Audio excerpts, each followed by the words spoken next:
I was talking to a friend one day who's an atheist, and he made some really good points about why he doesn't believe in religion. And that turned into why he does not believe in God. And he said to me, and this is when the conversation curved, is when he said, I just don't believe that there's a guy in the sky hovering over us in the clouds. And I had to say to him, that's what you believe that we believe? That's crazy that you believe that that's what we think is God. So it led me to think a lot of people probably don't know what God is. And I didn't at one point. I didn't understand it fully. Now I do. God is not religion. Let's get that out of your head now. God is not religion. The word God is a Greek word that comes from the word Elohim, which is Hebrew. Elohim is a plural word for godhood.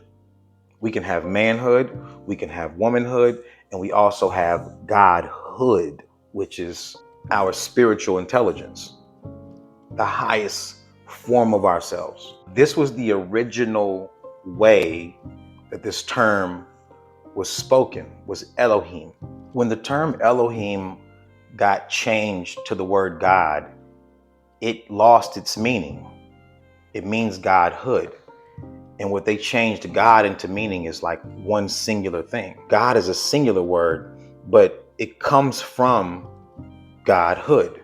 It comes from Elohim. They changed it, and then you understand it erroneously, and then you don't believe it because it doesn't make any sense. And it doesn't. I understand why people don't believe in God, because that's not even the proper way to understand it. So at one point, I even was an atheist, and I wouldn't admit it, but I was. I didn't understand the concept of God.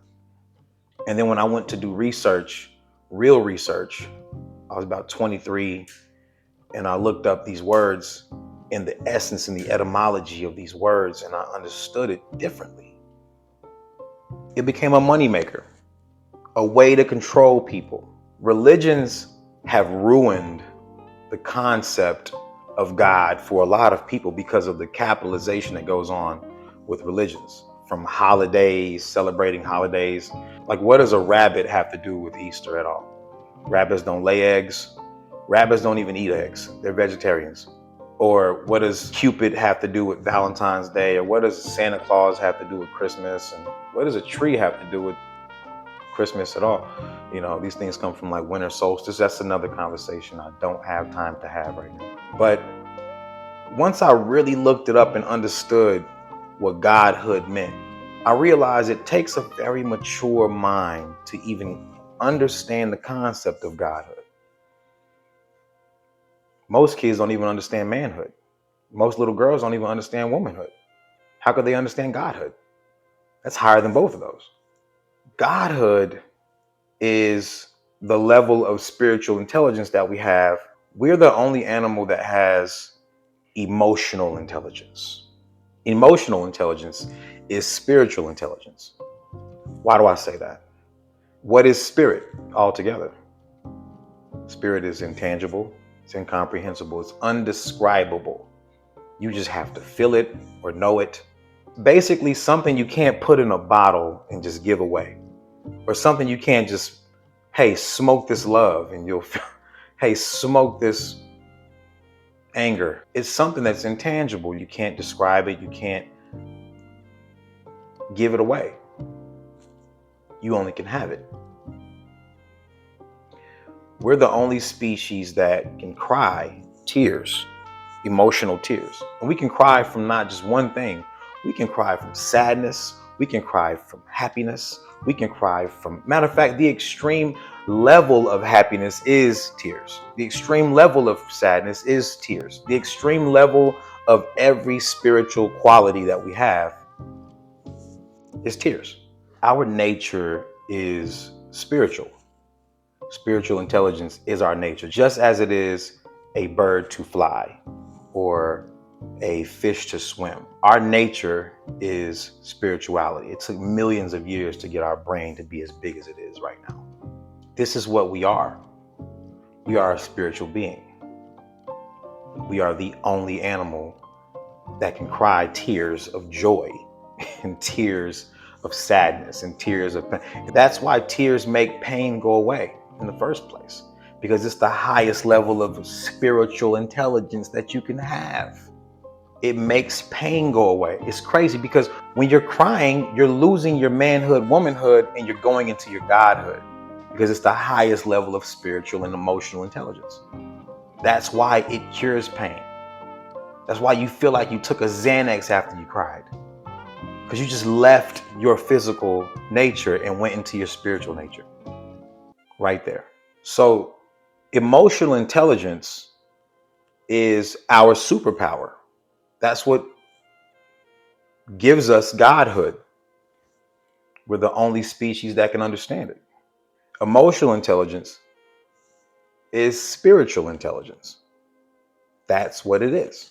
When I looked further into our emotional states and went back to the Bible and looked at what Elohim was saying, and it wasn't a separate person talking to Moses or talking to whoever.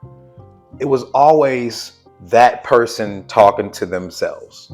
It never gives the GPS coordinate of Elohim, or who you call God. Through transliteration, God is wrong, of course. It's the wrong way to say it. The intention behind God is godhood, not a separate individual outside of you or a separate thing outside of you. Our source is different. We don't know our source, but we do know godhood. And this is what was being talked about the entire time in the Bible when I went and read the whole Bible 2 times over, every word, every page. I also read the Quran. I also read Buddha's writings, Confucius's writings, Hinduism, and they all had the same thing in common. All of them had godhood.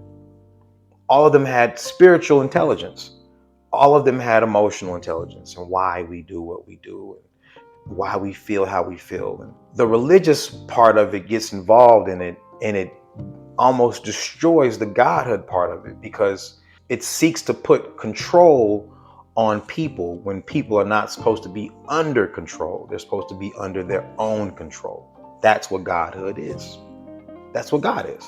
Every single person you see or hear about in the Bible discovered God solo, not in a group of people. They discovered God by themselves. Moses was in the wilderness, and that's when God came to him. Even Mother Mary was by herself. They didn't even believe she had the baby through immaculate conception. They thought she was lying because she was alone when the angel came to her in the Bible, according to the Bible. Even Eve was alone when she was speaking to herself and talking herself into eating off the tree. These experiences all happen alone because that's when we have to rely on our godhood in that moment to guide us, to talk to us. So there's never a GPS coordinate given. It's never like God was in the mountain and from the mountain God was talking. No, it doesn't ever give that. It always says something like Moses was looking at the burning bush and then he spoke to God, or he spoke to Elohim. It says it says the hurricane came and then Job had a conversation with God. With godhood is what he was having a conversation with. That's what they were saying. So godhood is not religious. Godhood is the highest level of you, whether or not you're an atheist, whether you believe it, whether you understand it or not. If you have just emotional intelligence, then you have a brief understanding of spiritual intelligence. And with spiritual intelligence, you have an understanding of God, of godhood, which is what God is, which is what the real actual meaning of the word is. We are still evolving as a species. We're still learning ourselves more and more. But they had this understood 4,000 years ago, 5,000 years ago, 10,000 years ago. Those people had the world understood already. They built pyramids and different kinds of temples and myrrhs, what they call them. If you didn't know, pyramid is a Greek word as well that was taken after they colonized Egypt, or Kemet. Egypt is a Greek word as well that was given to Kemet after they colonized Kemet. Kemet means land of the dark. Egypt means land of the dark in Greek. Through colonialism, we end up getting this very, very extreme level of control through religion, when that's not even what God is. Religion has nothing to do with God. Religion has everything to do with society and controlling society and creating a conformity of thinking. Godhood is when you are in control of you 100%. You look at the 7 virtues versus the 7 sins. The virtues have everything to do with you being in control of you. Patience, diligence, humility, chastity, withholding, temperance, controlling your temper. And the 7 deadly sins have everything to do with you not being in control of yourself. Envy, pride, sloth, lust, gluttony, so on and so forth. So basically, it's only considered sinful to not be in control of yourself. And it's considered godhood when you are in control of yourself. You could be part of a religion all you want. That's just cultural. There's nothing wrong with it if it works for your daily life.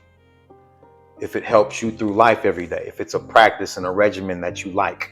If you love doing yoga every day, that's your religion. A lot of people don't know what godhood is. They don't understand it because the transliteration of the word doesn't speak it that way. It speaks it only in a way as if it's something outside of them. And even Jesus told you, or who they called Jesus, since there wasn't a letter J in the alphabet until the year 1460, and it wasn't in the English alphabet until 1525, but they called him Yahshua back then. Yahshua said to the people, the kingdom of heaven is upon us. It's with us now. It's not somewhere you go after you die. It's where you are now. You can take this life that you're living right now and make it into a living hell if you want to. Or you can take this life that you have right now and give gratitude for it and give thanks that you can even understand spirituality, that you even have emotional intelligence, that you even have the ability to be aware and to have consciousness. Stop being depressed. Stop being riddled with anxiety constantly. This is you literally bucking yourself. This is you literally lowering yourself down lower than what you really are. You're not living in your godhood. You're living in your manhood or your womanhood, thinking that's going to suffice you. And that's only a morsel of what you actually are. You have a whole nother level of yourself that you're not tapping into. And what I mean by this is going into the highest level of self-control, creating a regimen for yourself, creating something for yourself that you can do every day and control yourself through doing. Working out's a start. Just washing your dishes is a start. Taking the trash out is a start. That's how simple it is. Get up and clean. Get up and clean yourself. Get up and be yourself. Get up and level up. Level fucking up. Level up. When we say level up, we don't mean level up by like, go get more money or go be a better person. We mean be a better person to yourself. Level up. Have more self-control. Have more understanding of your levels, of who you are and what you are. I'm not telling you to go get a better car. I'm telling you to stop needing a better car to feel validated. I'm not telling you to go get a finer girlfriend. I'm telling you to stop being unappreciative of the ability to love someone, thinking they have to have every little speck and perfection in them for you to love them. Treat yourself better. Be more in control of yourself today. Sit down and realize, man, why am I out of control of myself? Why am I so fearful? Why does everything move me? Why am I not moving everything else? What am I scared of? What are you scared of? Think about it. It's probably a myth. Anxiety is crazy because It'll make you think your heart's beating fast, and then you get an EKG and they tell you, hey man, your heart's perfect. You were tripping. Our minds are that powerful. They can make us think things are there that aren't really there, that aren't really happening. Stop forgetting that. Stop being shocked by the fact that you can control yourself. Stop fucking it up. Your default level is happiness. That's your default level. Your default is happiness, is blissfulness, is contentment. That's your default. That's the way you were as a child. Anything that happened, you didn't care that much. That's your default level. You had to learn fear. They had to teach you hell. They had to teach you punishment. They had to teach you fear. Do not let this society train your mind to be more fearful than it is confident. Do not let this world make you pessimistic versus optimistic. That's what's happening in our world today. People are becoming more and more pessimistic. It's harder and harder to get someone to help you or to work with you because everyone wants to work for themselves. Everyone's just thinking about themselves. But they're not understanding the fact that we have to be together in order to be anything. Don't forget, Elohim is plural, not singular. It's a plural. It's grammatically a plural word. We're nothing without each other. I pray for the last person on earth because they have nothing to live for. We need each other. Look at the people around you right now. Go check your text messages. Anyone that's willing to be with you, willing to be around you, give them some appreciation. Mesh with them. Go commune with your community. We are God in our fullness when we have each other. We all share the same consciousness. We are a mirror of each other.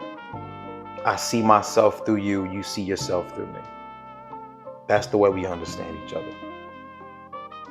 Be still for 1 second and be in your godhood. Understand yourself. Control yourself. Figure it out. You got this. Go be great today. Peace and love.